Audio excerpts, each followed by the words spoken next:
అందరికీ నమస్కారం. Epic story లైన్స్‌కు స్వాగతం. 'సహస్ర శిరశ్ఛేద అపూర్వ చింతామణి' అనే కథని ఈరోజు మొదలుపెట్టబోతున్నానండి. దీంట్లో మొదటి భాగాన్ని చెప్పుకుందాం. మరుద్వతి నగరము. అది మణిద్వీపమందున మరుద్వతి నగరం. అది సుందరమైంది. దాన్ని పాలించే రాజు పేరు ధీమంత భూపాలుడు. ధర్మపాలనకాయన పెట్టింది పేరు. మిన్నువిరిగి మీద పడినా చలించే మనిషి కాదు. ప్రజల కష్టాలు తన కష్టాలుగా భావించి వారికి సుఖశాంతులు కలిగిందాకా కన్ను మూయకుండా ఉండేవాడు. ధీమంతపాలుని దేవేరి పేరు సుగుణాదేవి. ఆ పేరు ఆమెకు సార్థకమైనది. వారికి నమ్మదగిన మంత్రి విశారదుడు. ధీమంతునికి ధనం, దర్పము, పేరు, ప్రతిష్టలతో లోపమంటూ లేదు. ఎక్కేటందుకు మేడలున్నా, ఏలేటందుకు వాడలున్నా, కులం నిలిపేటందుకు కొడుకు లేదని కొరత మాత్రం తీరలేదు. ఆ రాజదంపతులు దానధర్మాలు చేయగా దివ్యక్షేత్రాలు తిరగగా నోములు వ్రతాలు నోయగా వేల్పులు విప్రులకు మొక్కగా చాలా కాలానికి కలిగిందొక్క చక్కదనాల బాల. ఆడపిల్ల అయినా అదే చాలనుకొని పుట్టిన పాపాయికి చింతామణి అని పేరు పెట్టి ముద్దు ముచ్చటలతో మురిపెముగా పెంచుకుంటున్నారా తల్లిదండ్రులు. ఆడంగా పాడంగా అయిన వారందరికీ ఆనందాలు పండంగా అమ్మాయికి 5 ఏండ్లు నిండాయి. పెద్ద ఎత్తున అక్షరాభ్యాసం చేయించాలనుకున్నాడు ధీమంతుడు. మహారాజుల మాటలకు తిరిగేముంటుంది. ఎక్కడికెక్కడి చుట్టుపక్కలను పిలిపించాడు. ఆ వచ్చిన వారిలో ధీమంతుని భావమరుదులైన ఉజ్జయినీపురాధీశ్వరుడు సూర్యవర్మ మహారాజు, వజ్రపురాధీశ్వరుడు చంద్రవర్మ మహారాజులు కూడా వారి వారి బంధుమిత్ర పరివారాలతో కూడా విజయం చేసి ఉన్నారు. పాలకులంతా తమ తమ లాంఛనాలతో విచ్చేసి ఉన్న సమయం కనుక నాటి మరుద్వతి నగరం కొత్త హంగులు సంతరించుకొని కలియుగ వైకుంఠంలాగా కలకలలాడుతోంది. దూరదేశాల నుండి వచ్చిన బ్రాహ్మణులు మొదలైన వారికి కూడా తగిన సన్మానాలు జరిగాయి. కవులకు, గాయకులకు, పండితులకు, శిల్పులకు బహుమతులందాయి. వచ్చిన వారంతా ధీమంత భూపాలుని త్యాగశీలిని పొగిడారు. కుంటి, గ్రుడ్డి, మూగ మొదలైన నిరుపేదలందరకు లేదు అనకుండా అన్నదానం జరిగింది. పెద్దలైన వారంతా రాజకుమారిని వేదమంత్రాలతో ఆశీర్వదించారు. తరువాత ధీమంతుడు తన కుమారిని విద్యావంతురాలిని చేయ నిమిత్తం గురువులు వారికి అప్పగించారు. రాజగురువులు కన్నీ వసతులు తమ కోటలోనే ఏర్పరచడం జరిగింది. తర్వాత వారందరకు కొంచెం విశ్రాంతి దొరికింది. ఆ సాయంకాలం వేళ రాజదంపతులు తమ బంధువులు వెంట పెట్టుకొని పూలవనంలోకి పోయారు. వారికంటే ముందుగానే ఉద్యానవనంలో చేరి ఆటలాడుకుంటున్న చింతామణిని, సుధాకరుని, ప్రభాకరుని చూచి ముచ్చటపడ్డారు. పిల్లలాడుతున్నది దొంగాట. ప్రభాకరుడు చింతామణి కన్నులకొక గుడ్డతో గంతగట్టాడు. ప్రభాకర సుధాకరులిద్దరూ చింతామణిని కవ్వించుచు తప్పుకుంటున్నారు. వాణ్ణి కనిపెట్టి గంత కట్టుకొనిన చింతామణిని వారిలో ఎవరినైనా పట్టుకోవాలి. ఒకవైపు నుండి ఇంకో వైపు పెరిగిడే ప్రభాకరుని పట్టుకుంది. సుధాకరుడు వచ్చి ఆమెకు కట్టిన గంతలు విప్పాడు. చింతామణి ప్రభాకరుని చెయ్యి పట్టుకొని నేను దొంగను పట్టుకున్నానన్నది. అంతవరకు పక్కపక్కలుండే రాజదంపతులు బంధువులంతా సమీపించి పకపకా నవ్వారు. ధీమంతుడు భలే దొంగను పట్టుకున్నావమ్మా, ఇంతకీ ఈ దొంగ ఇంటి దొంగ బయట దొంగ అన్నాడు. పిల్లలు నవ్వుతూ బిడియంతో మారు మాట్లాడకుండా పారిపోయారు. తరువాత వారంతా వనంలోని శిలావేదికల మీద కూర్చున్నారు. సుగుణాదేవి చిరునవ్వు నవ్వుతూ చింతామణి ఈ ఇద్దరు బావలలో ఏ భావన చేసుకుంటుందో అన్నది. ఎవరైనా మాకొక్కటే. ప్రభాకర సుధాకర్లిద్దరూ ధీమంతునికి మేనల్లుళ్లే కదా అన్నాడు సూర్యవర్మ. చంద్రవర్మ అందుకొని మన ప్రభాకరుడు సుధాకర్ కన్నా 6 నెలలు పెద్దయినను పెద్దవాడే నిజానికి నా కన్నగారును ధీమంత భూపాలనకు పెద్ద బావ మరిది అయిన సూర్యవర్మ మహారాజు గారి తర్వాతనే నేనును. కనుక ప్రభాకరుడే మరుద్వతి నగరానికి అల్లుడు కాదగినవాడు అన్నాడు. సూర్యవర్మ ఎంతటా అది నిజమే తమ్ముడు. ఒకప్పుడు నీ కుమారుడే బావగారి కల్లుడైతే నేను కాదొందునా? నాకు ప్రభాకర సుధాకర్లో ఎవరైనా నొక్కటే కదా, అందు గురించి ఇంతగా చర్చించవలసిన పని లేదన్నాడు. ఎప్పుడో జరగబోయే పెండ్లికి ఇప్పుడే ముచ్చటలు ఎందుకులేండి అన్నది సుగుణాదేవి మహారాణి. ధీమంతుడంతటా వారలను చూచి నాకున్నది ఒక్కగానొక్క కుమారి, ఇద్దరితో నేను వియ్యమందుకొనలేను. మా చింతామణి రేపు ఉజ్జయిని నగరం కోడలైన వజ్రపురం కోడలైన మన ముగ్గురిలో భేదభావాలుండరాదు. ముగ్గురుది ఒకటే మాట, ఒకటే రాజ్యం, ఒకటే కుటుంబం అన్నాడు. అంతకన్నా కావలసిందేముందన్నాడు సూర్యవర్మ. అదే కావాలన్నాడు చంద్రవర్మ. నాటికందరూ లేచి రాజభవనం ప్రవేశించారు. మరుసటి ఉదయాన బంధువులందరికీ మర్యాదలు చేసి వీడుకోలు చెప్పాడు ధీమంతి భూపాలుడు. ప్రాణదానం చేసిన పరమయోగి. చింతామణికి చదువంటే మంచినీటి ప్రాయమైంది. ఏడాది తిరగకముందే ఎంతో చదువు చదివింది.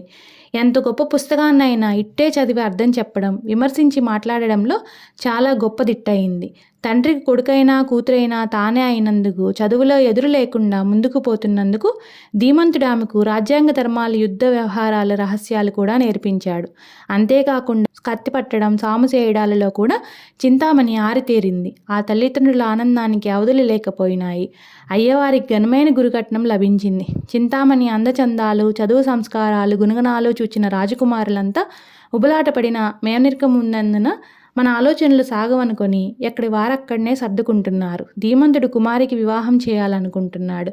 ఒకనాటి సమయాన చింతామణి చెల్లులతో కూడి వనవిహారం చేస్తోంది. గుబురుగా ఉన్న పొదరింటి పూలు స్వయంగా కోసి కొనబోయింది. ఎర్ర నుండి వచ్చిందో తాచుపాము కాటు వేయడంతో రాజకుమారి పడిపోయింది. వెంటనే చెల్లెలు పరిగెత్తుకుంటూ పోయి అంతఃపురంలో చెప్పారు. అందరూ గుమిగూడారు. చింతామణికి విషమెక్కి మనస్సావరం తెలియకుండా ప్రాణాపాయ స్థితిలో పడిపోయింది. మంత్రులు వారు రాజ్యవైద్యులను రప్పించారు. ఆ వాలు మంత్రించి చల్లారు, మంత్రాలు పెట్టారు, చెట్లు వేరుల ఎరగదీసి పూశారు. ఎవరిన్ని చేసినా బూడిదలో పోసిన పన్నీర్ అన్నట్లు ఫలితం లేకుండా పోయింది. రాజకుమారికి తెలివి రాలేదు. లేకపోగా నోట నురుగు రావడం అధికమైంది. దేహం చాలా వరకు నల్లబడింది. కాళ్ళు చేతులు కూడా మంచు ముద్దలయ్యాయి.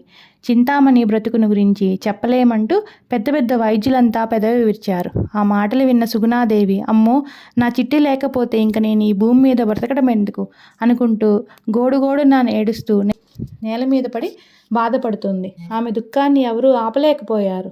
ధీమంతు భూపాలుర వారికి కాళ్ళు చేతులు ఆడలేదు. మహారాజా వారు మగవారైనందున రాణిగారి మాదిరే రోదన చేయడం లేదనే కానీ లోలోపున చాలా కుళ్ళిపోతున్నారు. ఎవరైనా సరే ఈ సమయంలో వచ్చి నా కుమార్తె ప్రాణాలు రక్షించిన వారికి నా రాజ్యంలో సగం ఇస్తానని ప్రకటించాడు. కానీ ఎవరూ ముందుకు వచ్చిన వారు లేరు. అంతలోనే రాజసేవకుడైన ఒక బైరాగిని వెంటబెట్టుకొని ప్రభువులకు పరిచయం చేశాడు. ఆ వచ్చిన సన్యాసి రాజకుమారిని పరిశీలించి చూచి, మహారాజా, పరిస్థితి చాలా వరకు విషమించిపోయిన మాట నిజం. నేను వైద్యం చేసి ఈమె ప్రాణాలను కాపాడుతాను. నేను చెప్పినట్లు చేయించండి అన్నాడు. ప్రభువుగారు, చెప్పండి మహారాజా, మీరు చెప్పినట్లే చేస్తానని అంగీకరించాడు. వచ్చిన వైద్యుడు చింతామణిని ఒక ప్రశాంతమైన గదిలో పరుండబెట్టించి తన వద్ద నుండి మూలిక తీసి అరగదీయించి ఆమె దేహమంతటా పూయించాడు.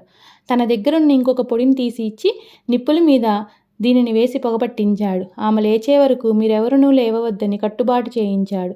విసనకర్రలతో విసిరించాడు. ధీమంతుడు అలాగే చేయించాడు. నడిరేయి జామున చింతామణి కాలు చేతులు కదిలించింది. అది చూచిన వారంతా హమ్మయ్యా అని ఊపిరి పీల్చుకున్నారు. ధీమంత భూపాలుని ముఖం వికసించింది. మహారాణి చెవులలో నుంచి మాటలు వినపడినంతనే ఆమె 1000 మంది దేవతలను మొక్కుకుంది. రాకుమారి ఇప్పుడు కన్నులు విప్పి మాట్లాడుతోంది. నీరసంగా ఉన్నట్లు కనబడుతున్నది. సన్యాసి పుణ్యమా అంటూ రాజకుమారి బ్రతికిందని ఊరు వాడా చెప్పుకున్నారు. రాజదంపతులు వైద్యునికి చేతులు మోడ్చి, అయ్యా, మీరు భగవంతునిలాగా సమయానికి వచ్చి మాకు పుత్రభిక్ష పెట్టారు. ఇంకొక గడియ గడిచి ఉంటే మాకు ఆమె దక్కి ఉండేది కాదు. ఏమైనా కానియండి, నేను ఆడిన మాట తప్పను. అన్న ప్రకారం మీకు అర్ధరాజ్యం ఇచ్చిచున్నాను, తీసుకొనండి అన్నాడు. గుట్టు చెడని గుప్తయోగి. ఆ మాటలకు సన్యాసి నవ్వి, రాజా, మేము సన్యాసులం, ఏమీ అక్కరలేదనుకుని మాకున్న వాణిని అనుభవించకుండా లోక కళ్యాణం కోరి దేశయాత్రలు చేసే మాకు రాజ్యం ఎందుకు? పరోపకారి ప్రతిఫలం కోరరాదు. మేమే పని చేసినా మంచి పనినే చేస్తాం. ఆ ఫలితం ప్రజలకే పంచిపెడతాం అన్నాడు ప్రశాంతంగా. ధీమంతుడు అందులకు సవినయంగా, స్వామి, ఇస్తానన్న రాజ్యం అవసరం లేదంటున్నారు. మరి మీకేం కావాలి? ఏదైనా చెప్పండి, నేను మీ రుణం తీర్చుకుంటానన్నాడు. నాకు కావలసిన పనిని నీవు చేస్తావా అన్నాడు. తప్పక చేస్తాను స్వామి అన్నాడు రాజు. నాకు నమ్మకం ఏమిటి అన్నాడు ఆ సన్యాసి. ఒక్కగానొక కుమార్తె అయిన మా చింతామణి మీద ప్రమాణం చేస్తున్నాను అన్నాడు రాజు. ఇక చాలు, అయితే విను మహారాజా, ఆడిన మాట తప్పరాదు. మా ఓటి వాళ్లతో మీకు పరిహాసములు తగవు. మాకు కోపం వచ్చినచో శపించక తప్పదు. అంతవరకు రానియకుండా నీవు చూచుకొనవలయను. నేనొక దీక్ష భూని ఉన్నాను. అది నీ యాజమాన్యంలో నీ నగరంలో జరుపు నిశ్చయించుకున్నాను. నా సంకల్పం నెరవేరితే నీ క్రింద పదవి లభిస్తుంది. నీ రాజ్యములో కనకవర్షం కురుస్తుంది. మరుద్వతి నగరం మహేంద్రుని స్వర్గమైపోతుంది అన్నాడు సన్యాసి. అంతా మీ దయ్య సెలవీయండి అన్నాడు రాజు. మీ పట్టణానికి తూర్పుగా మైలు దూరంలో ఒక పెద్ద ప్రాకారం నిర్మించాలి. అందులో ఒక భవనము, లోపల మరికొన్ని వేదికలు. రాకుమారి దీక్షా కంకణం ధరించి ఆ మందిరంలోనే ఉండాలి. నమ్మదగిన దాసి ఒకరుండవచ్చును. తల్లిదండ్రులైన మీరైనను నా అనుమతి లేకుండా ఆమెను చూడరాదు. నేను ఆమెకు 3 ప్రశ్నలు చెబుతాను. వానిని ఇంకొకరు అడగరాదు. ఎవరైనను గాని ఆ ప్రశ్నలకు సమాధానం చెప్పిన వానినే రాజకుమారి వివాహమాడవలేను. రాజకుమారి ప్రశ్నలకు సమాధానం చెప్పేదనమని వచ్చి చెప్పలేకపోయిన వాడు మీకెంత బంధువైనను మిత్రుడైనను ఎవరైనను నేను చాటు నుండి సైగ చేసినంతనే చింతామణి తన చేతి కరవాలమున వాని మెడ నరికి వేయవలేను. ఏమంటానన్నాడు. ధీమంతుని నోట మాట రాలేదు. అమాంతంగా లేచి బైరాగి పాదాల ముందు కూర్చుని, మహాముని, చావునున్న నా కుమార్తె బ్రతికినదే కానీ ఆమె బ్రతికని ఆనందం మాకేమున్నది? నా అబ్బం శుభం తెలియని నా బిడ్డకింత భయంకర నియమాలెందుకు? చింతామణి నాకు లేక కలిగిన ఒక్కగానొక్క కుమార్తె. ఆమెను నా మేనల్లుళ్ళకిచ్చి వివాహం చేయుట గూర్చి నిశ్చయం జరిగిపోయింది. దయ ఉంచి ఈ పని ఇంకెవరి చేతనైనా చేయించండి, మీకు పుణ్యం ఉంటుంది. మీకు కావలసిన ధనం ఇస్తాను, తీసుకోండి అని వేడుకున్నాడు. ఆ మాటలకు ఆగ్రహం కలిగిన సన్యాసి చివాలను లేచి, ఏమి రాజా, కావాల్సిన ధనం ఇచ్చేదవా? నీ ధనమెవరికి కావలేను? చేతనైనా నాకిచ్చిన మాట చెల్లించుకో, లేకపోయినా నేను ఇంకొక చోటుకు పోగలను. నా ఎంత మునీంద్రుని మాట మీదనే నీకు నమ్మకం లేకపోయినప్పుడు నిన్ను నేనేమి బాగు చేయగలను? చింతామణి మీద నీవు చేసిన ప్రమాణం ఒకసారి జ్ఞప్తికి తెచ్చుకో. ఆమె బ్రతికింకా బండలపాలు చేయడం తండ్రిగా నీకు తగదన్నాడు. ధీమంతా, నేనే రాలేదనుకో, పాము కరిచిన నీ కుమారి బ్రతకదనుకొని అప్పుడేమి చేయదువు? అలాగే ననుకొని నాకిచ్చిన మాట నిలబెట్టుకొనలేవా? ఒకవేళ నీవు తలిచినట్లు నీ మేనల్లుడే నా ప్రశ్నలకు సమాధానం చెప్పి ఇంటల్లుడైతే కాకూడదా? దానికంత బాధపడే పనేమున్నది?